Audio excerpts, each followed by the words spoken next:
మన రాష్ట్ర డెవలప్మెంట్ కానీ సామాన్య జనాల గురించి కానీ ఆయన మాత్రమే ఆలోచించగలడు, ఆయన మాత్రమే చేయగలడు. ఆయన వస్తే బాగుంటుంది. చంద్రబాబు ఒక అనుభవజ్ఞుడు, అనుభవం ఉన్న వ్యక్తి, ఒక పెద్ద తరంగా ఆలోచిస్తాడు, అన్నిట్లో కొద్దిగా తెలిసిన మనిషి.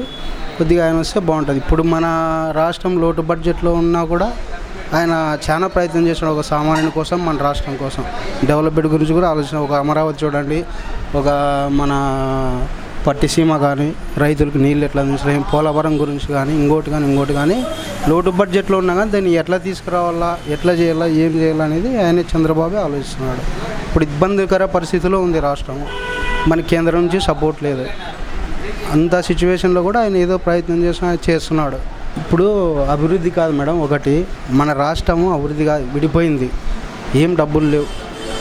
తెలంగాణ అక్కడ మంచి ఫైనాన్షియల్గా బాగుంది, మన రాష్ట్రం ఉంది ఏమి లేదు. కానీ ఆయన కష్టపడి మన దేశానికి పోలవరం గురించి కానీ, అమరావతి కానీ, పట్టిసీమ తేవడము, ఇంకోటి పోరాడుతున్నాడు. ఆయన ఏమి లేదు కానీ ఏదో చేస్తున్నాడు. సామాన్యునికి మేలు జరిగే విధంగా అభివృద్ధి, రైతుల గురించి కానీ, ఒక రుణమాఫీ గురించి కానీ, ఇంకోటి కానీ ఏం లేకున్నా కూడా ఒక సామాన్యుని ఆదుకోవాలా, ప్రజల్ని గట్టెక్కించాలా, రాష్ట్రాన్ని అభివృద్ధి చేయాలా అనే ఆలోచనలో ముందుకు తీసుకొస్తున్నాడు. అన్నీ బాగా జరుగుతున్నాయి. మామూలుగా మిగతా ఉన్న వర్గాల వల్లనే డిస్టర్బెన్స్ అవుతా మొత్తం అంతా ఆల్మోస్ట్ బాగానే ఉంది. చంద్రబాబు నాయుడు వస్తే బాగుంటుంది ఈ మూమెంట్లో. ఎందుకంటే ఇప్పుడు మనకి ప్రత్యేక హోదా రాలంటే ఆయన దీక్షలు అవి పోరాడుతున్నాడు కాబట్టి ఏ పౌరులు రోడ్ల పట్టుకొని తిరుగుతున్నాడు కాబట్టి చంద్రబాబు నాయుడు వస్తే బాగుంటుంది.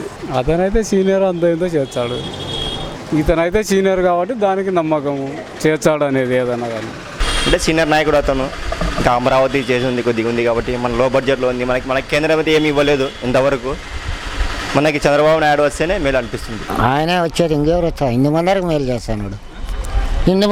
చేస్తున్నాడు, మాకు రాలేదని ఏం కాదు, బాగా చేస్తున్నాడు. అందరికి బాగా పరిపాలన బాగా చేస్తున్నాడు. బీదలకి పింఛని పెంచినాడు, వికలాంగులకి మంచి డబ్బులు ఇచ్చి పేదలను ఆడుకుంటున్నాడు.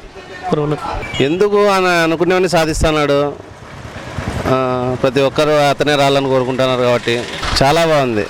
అతను ఏమనుకున్నాడు అన్నీ చేసినాడు, సాధిస్తాడు. ఆ పోలవరం ఎట్లా సాధిస్తాడో మన ఆంధ్రప్రదేశ్ కోసము ఈరోజు ప్రత్యేక హోదా గురించి ఆడ ఢిల్లీలో నిన్నంతా ధర్నా చేసినాడు. అంతా అన్నీ సాధిస్తాడు. మంచోడు చేస్తాడు, ప్రజలకి మంచి చేస్తాడు. బీదోళ్ళకి లేదా బీదోళ్ళకి ఇస్తాడు, ఆడవాళ్ళకి అంటే ఆడవాళ్ళకి ఇస్తున్నాడు. బాగా లక్షణంగా ఉన్నాడు. యాప్ అని వచ్చి యాప్కే వేసేది ఓట్లు. ఏమన్నా ఆతుడు ఎవరన్నా కానీ ఆధార్ కార్డు ఉంది, అన్నీ చేసినాడు. ఏమంటే ఆప చేసినాడు, ఏప చేస్తున్నాడు. అందరికీ బీదోళ్ళకి 3,000 ఇస్తున్నాడు పెన్షన్. బీదోళ్ళకి కాల్ చేసిన ముసలిళ్ళకి 3,000 ఇస్తున్నాడు. అట్లా పెట్టుకున్నావు ఆడవాళ్ళు సపోర్ట్ చేస్తారు. వాడిని చెప్తున్నావు ఇట్లా చెప్తున్నా, మళ్ళా బాధపడను ఉన్నది చెప్తున్నా. మాకు అమ్మ నాన్న లేరు సార్, మాకు బాగున్నారు. ఆప గురించి మాట్లాడుతున్నాం. ఎందుకంటే అన్ని కార్యక్రమాలు చేస్తున్నాడు కనుక, మంచి చెడ్డ అన్నీ చూస్తున్నాడు కనుక బాగున్నాయి కదా. ఎవరు నష్టపోతున్నారు? ఎవరన్నా నష్టపోయినారా? ఎట్లా లేదు, దేవుడు పెట్టలే ఆడ. ఆయన ఏం చేస్తాడు మానవుడు? ఇప్పుడు దేవుడు ఇస్తే కదా ఏదైనా కానీ. వర్షం లేదు, అకాల వర్షం వచ్చింది, పంటలు నష్టపోతారు. రుణాలు ఇస్తున్నాడు కదా, అన్నీ చేస్తున్నాడు కదా. ఎట్లా నష్టపోతారు రైతులు? ఏ వల్ల నష్టపోతారు? ఇప్పుడు 3,000 రూపాయలు పింఛన్ తీసుకుంటారు. ఎటు నుంచి వచ్చిన డబ్బులు అవన్నీ? చంద్రబాబు నాయుడు ఇవ్వకపోతే ఎవరు ఇవ్వలేదు కదా. ఏం మోడీ ఇచ్చినాడా? ఎవరు ఇవ్వలే కదా. చంద్రబాబు నాయుడు వస్తే బాగుపడుతుంది. గెలిపించాలని నా అభిప్రాయం. ఎప్పటికీ రామారావు ఉన్నప్పుడు ఉంటే అదే పార్టీనే మారను. అట్లా మీరేమన్నా అనుకోండి. ఇంకా అతను అంత సేవలు చేస్తాడు కదా. ఏదో అన్ని బాగానే చేస్తాడు సదుపాయం అని దానికి అనుకున్నాను. నాకు పింఛన్ చేసినాడు కాబట్టి 2,000 నెలకి పింఛన్ చేసినాడు. మాకు చంద్రబాబు నాయుడు రావాలా? మాకు చంద్రబాబు నాయుడు ఇప్పుడు 2,000 ఇస్తున్నాడు కదా, చాలు మాకు.